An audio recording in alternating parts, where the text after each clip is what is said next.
bold adventuring man. Jim Bowie, battled for right with a powerful hand. His blade was tempered and so was he. Indestructible steel was he. Jim Bowie, he was a fighter, a fearless and mighty adventuring man.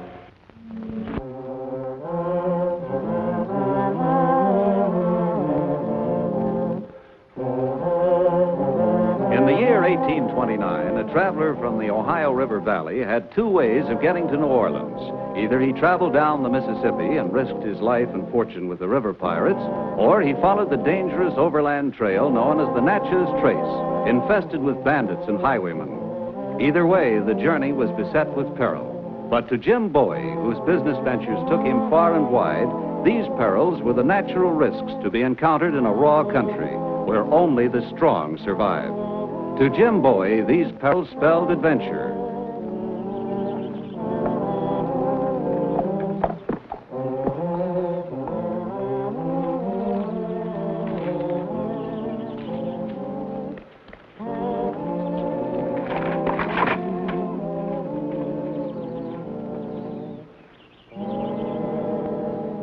Hello, anybody here?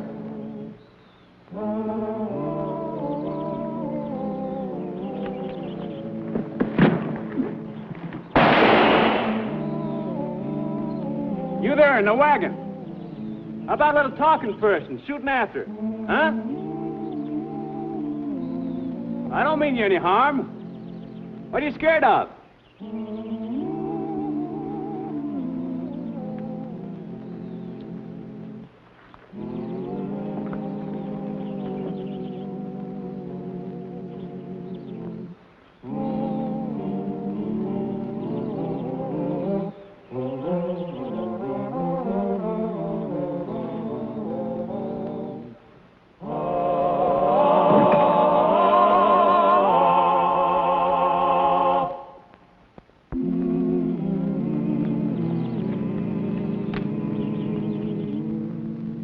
Good bluffing, son.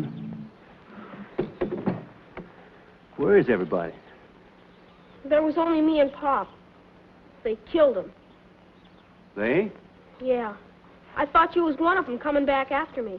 You mean I look like one of the men who killed your father? Oh, I don't know. I never saw him. It was still dark when they came last night, and I was asleep in the wagon. I heard their voices and heard them ask Pop if they could sleep by the fire. He said yes, and pretty soon it was quiet, so I went to sleep again. Some shots woke me up, and all I could see was some men riding away on horses. They'd taken Pop's money and shot him. I see. Who buried your father? I did. What's your name, son? Peter Jelkins. I'm Jim Bowie. Where you from? Kettlesboro, Kentucky. I was born in Kentucky, too. Where you heading? Natchez. We was gonna meet my mother. She was kind of sick, so Pa sent her by boat. Oh.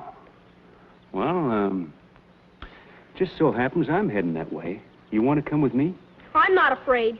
I can take care of myself and them robbers, too, if they come back. Well, I wasn't thinking of you. I was thinking of myself. It's kind of scary traveling alone. It's nice to have company. Especially company that can shoot as good as you. How about it, Peter? You want to come with me?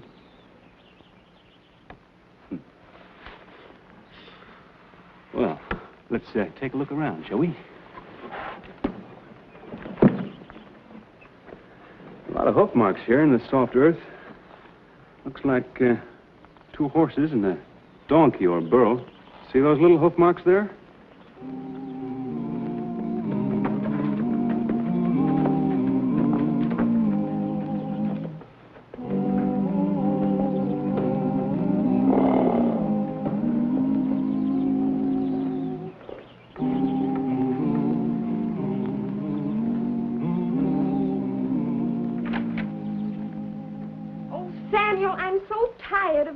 Excuses.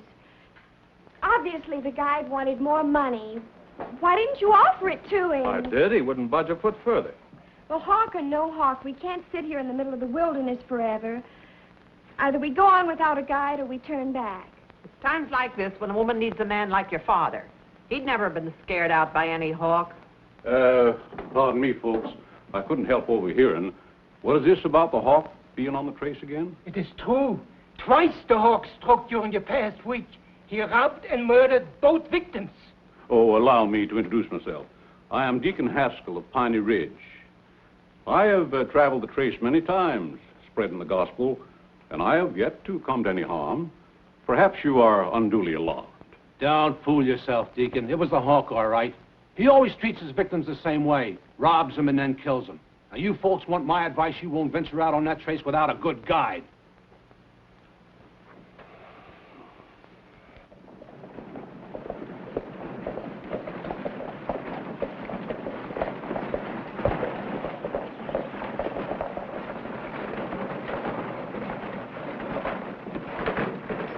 Whoa!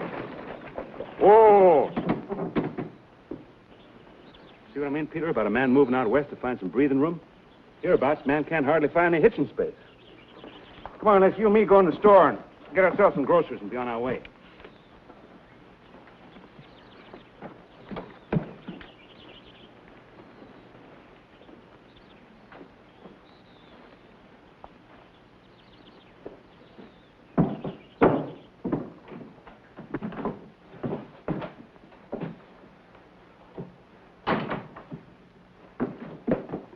Howdy, Yancy. Well, howdy, Jim. Hey, I see you're carrying that new knife Mr. Black made for you.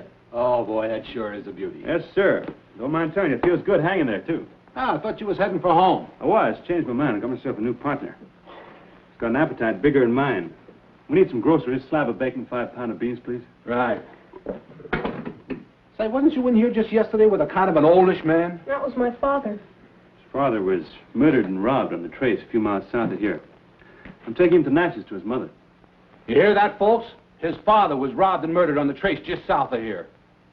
Poor boy. Was it the man called the hawk? He doesn't know. He was asleep. He only woke up when they were riding away. He didn't see him clearly, just heard their voices.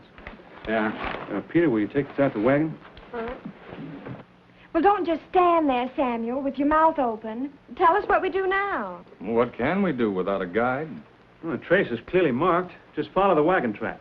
Well, the truth is, Jim, these folks ain't used to traveling by trail. They're from the city. Oh. Our guide was scared out by all this talk of the hawk operating again. He left us flat. Miss Pope and I have to get to Natchez. We're getting married.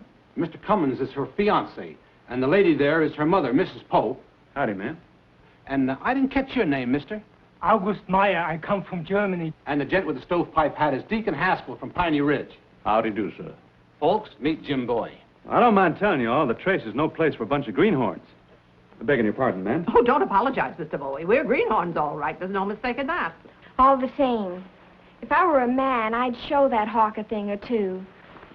Yeah, I'll bet you would at that. Mr. Bowie, as long as you're going along to Natchez, why don't we tag along with you? We'll pay your guide's fees. Well, now, Miss Pope, Please, Mr. Bowie, I have funds with me. It will be a disaster if I lose them. And I have my dowry. You wouldn't want me to be a pauper when I got married, would you, Mr. Bowie? With beauty such as yours, miss, a lady would never be poor. You hear that, Samuel? Why can't you ever say nice things like that? You'd be doing them a real favor, Jim. If the hawk is loose on the trace, these folks wouldn't have a chance. Now, seeing as how you're going that way anyhow with a little problem, you might as well take along a big one. Well, all right. But on one condition, I'm boss. Oh, that's fine with me. Now, Lucy, don't you give Mr. Bowie any trouble. If she does, you have my permission to give her a good switching. Thank you, ma'am. That'll be a pleasure. Fine with me, Mr. Bowie. Me too. May I go along too, sir? Of course, Deacon. Well, now that that's settled, when do we start? Right now. Load up, everybody. I'll be ready in about half an hour. No, we're leaving now, miss. But I would like to take a bath and change. We're leaving now, with or without you, Miss Pope. Excuse me, ma'am. I have a feeling you can give a good hard switching, Lucy.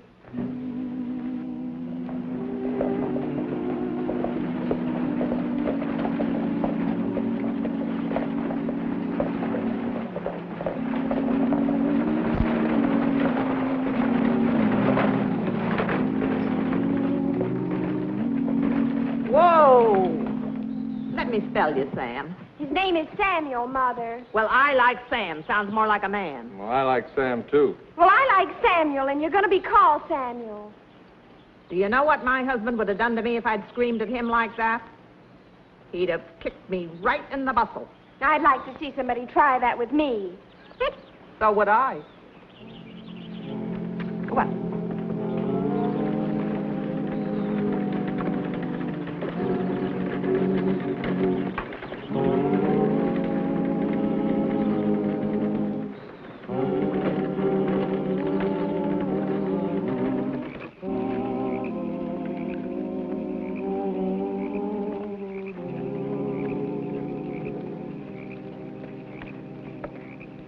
Mother, can't you hurry? I'm so hungry. Oh, you can't cook anything on this till it burns down. It's far enough here to roast the side of a cow. That fire's to keep warm by, Miss Pope. In a few minutes, you'll have a small fire to cook over.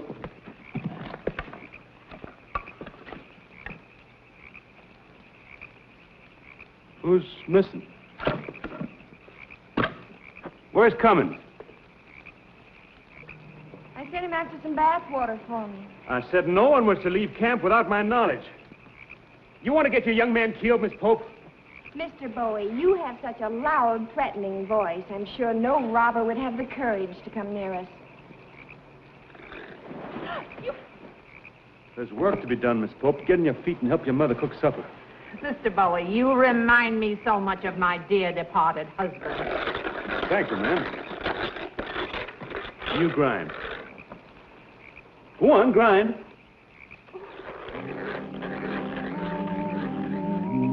How many fires you see, Jacques? 2. Looks like the hawk has discovered the Pompe Pigeon. Thank you, ma'am. Well, guess it's about time to turn in. No. Right now. Come on, Peter. You sleep in the wagon.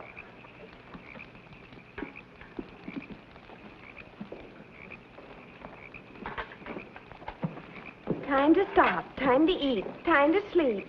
If there's anything I can't stand, it's a bossy man. Well, he's done right well being bossy. Owns nearly the biggest plantation in Louisiana. Really? You better give me your jewelry, Lucy. Where are you going to sleep, Mr. Bowie? Oh, I'll just curl up in the blanket over by the fire. You're not scared, are you? No. You just keep this long gun of yours handy, son, and you'll be all right. Good night, Peter. Good night, Jim. Time you were going to bed too, Lucy, dear. I'll go to bed when I feel like it. Cummins, women are like horses. Have to break them in early and let them know who's boss. I'll get a log for the fire. Horses. I'd like to see somebody try and break me. Oh, go to bed and stop talking like a fool. See her to her tent, Sam. Yes, Mother Pope.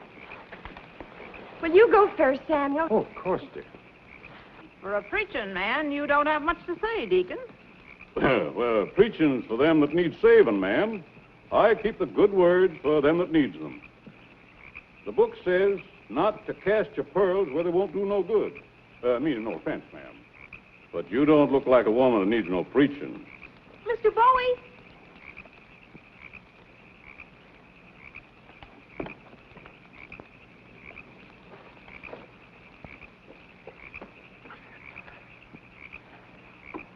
What's the matter, Sonny? You want something? You ever see me before, Sonny? No, sir. I wouldn't say anything to Mr. Bowie if I was you. I wouldn't like that. And I'll be watching you.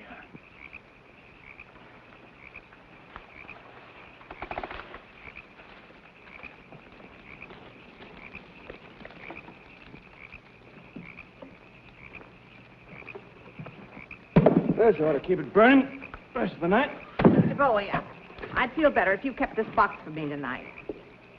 Oh, if it'd make your rest easier, Miss Pope.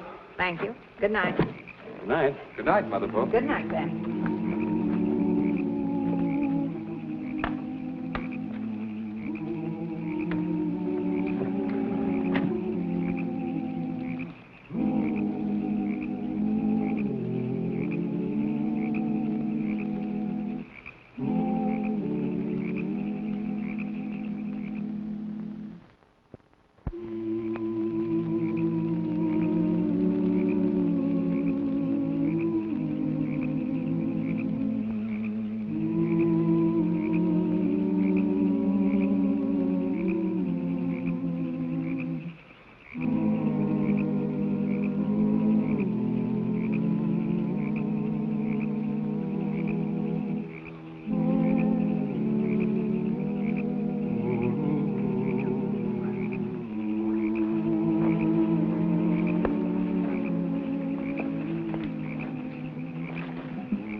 telling? I don't know, Mother Pope.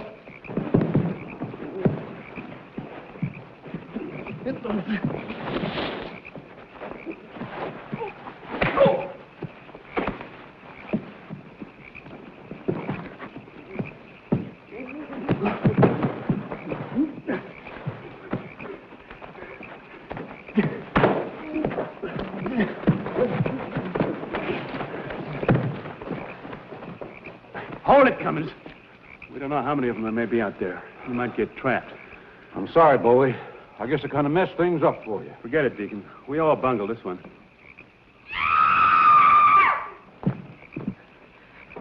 What is it, Miss Pope?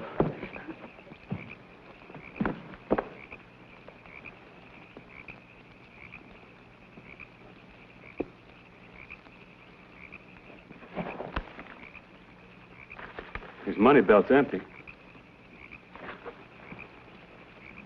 And his shoes are missing. That's funny. He had them on when he laid down to sleep.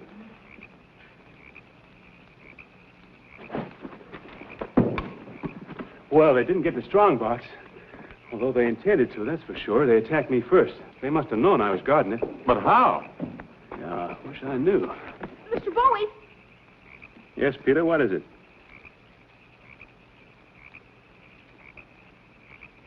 nothing, Mr. Bowie. Well, I'll stand watch the rest of the night. You folks try and get some rest. I don't believe any of us feel very much like sleep, Mr. Bowie. If you'll kick up the fire, why, I'll make us all a cup of coffee. Lucy, fetch some water. Oh, Mother. You heard your mother. Fetch some water. Samuel, get some water for Mother. Yes, dear. Oh, Cummins. Cummins.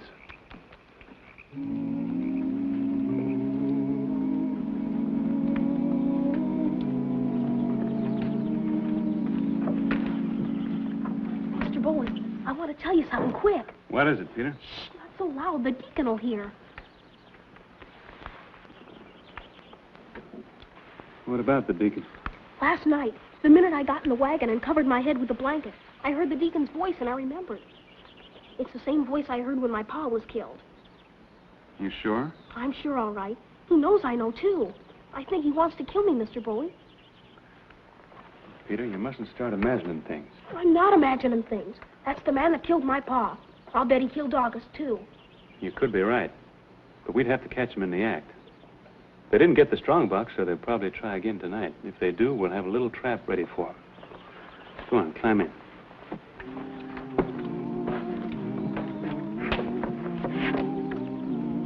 Everybody ready?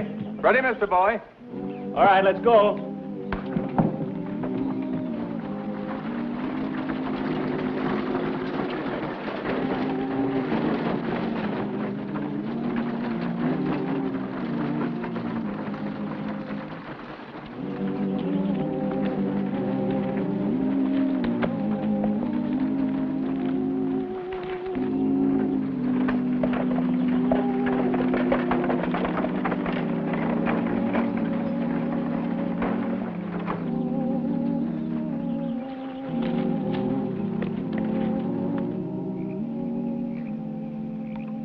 Lucy, collect the plate. Samuel, collect the plates for Mother. Samuel, collect the plates for Mother. You certainly don't believe in spoiling your future husband before marriage, do you, Miss Pope? If you think a woman should spend her life waiting on a man hand and foot, I pity your poor wife. Oh, I pity her too, miss. In fact, I pity a wife so much I never took one yet. Come on, young fella, it's time for you to go to bed. Oh, and son, you take the strong box. Nobody'd think of a kid guarding it. Thanks, Mr. Bowie. I'll guard it real good. All right. Good night, lads. Lucy, bedtime for you and me, too. I want you to rub my back with some of that liniment. Good night, Sam. Good night, Lucy, dear. Good night, Sam. Cummins, you take the first watch before you get too sleepy. Oh, that's very kind of you, Mr. Bowie. Say, Bowie, maybe I better look at the horses. That's a good idea, Deacon. That's a good idea. And see, they're tied close, huh? I'll- So they can't move around too much? I'll see to it.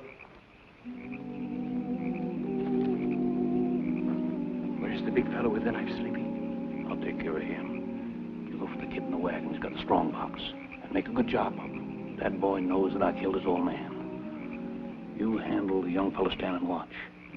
He's over there there with the Surrey. Oui. All right, we know what to do. You get back there. And see that you do.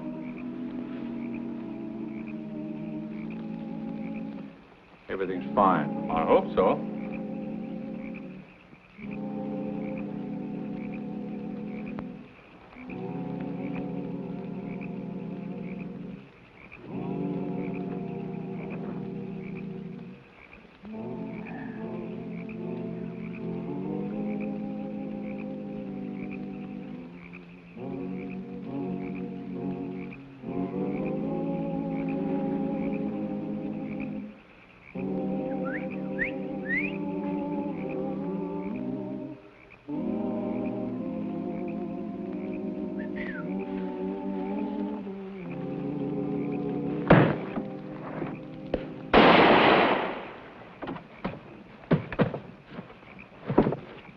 Drop that knife. Go on, move.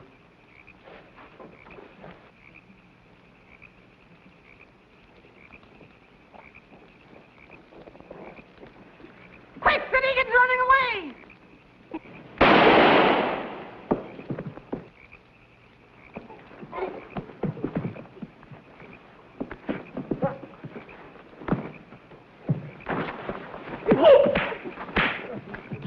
You're no deacon, are you?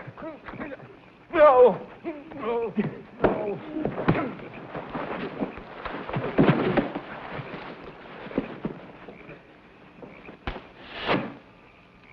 Well, now.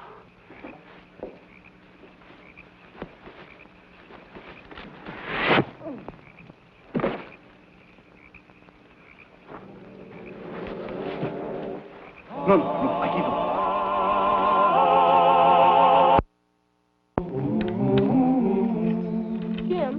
Yeah? How long will it take us to get to Natchez? You'll be seeing your mother tomorrow night, son. You fellas comfortable? Everybody ready? Get in the back seat, Lucy. Well, I think I'd like to ride in the front seat for a change, Samuel. The name's Sam, and I said get in the back seat.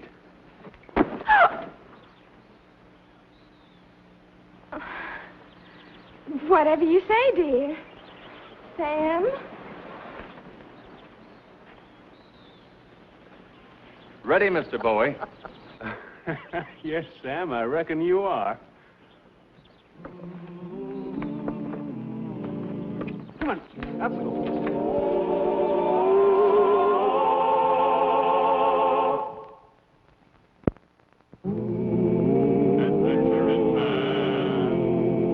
Adventuring man, Jim Bowie, Jim Bowie. He roamed the wilderness unafraid, from Natchez to Rio Grande. With all the might of his gleaming blade, he fought for the rights of man. Jim Bowie, Jim Bowie, he was a bold adventuring man. Jim Bowie, battled for right with a powerful hand. His blade was tempered and so was he. Indestructible steel was he. Jim Bowie, he was a fighter, a fearless and mighty adventuring man.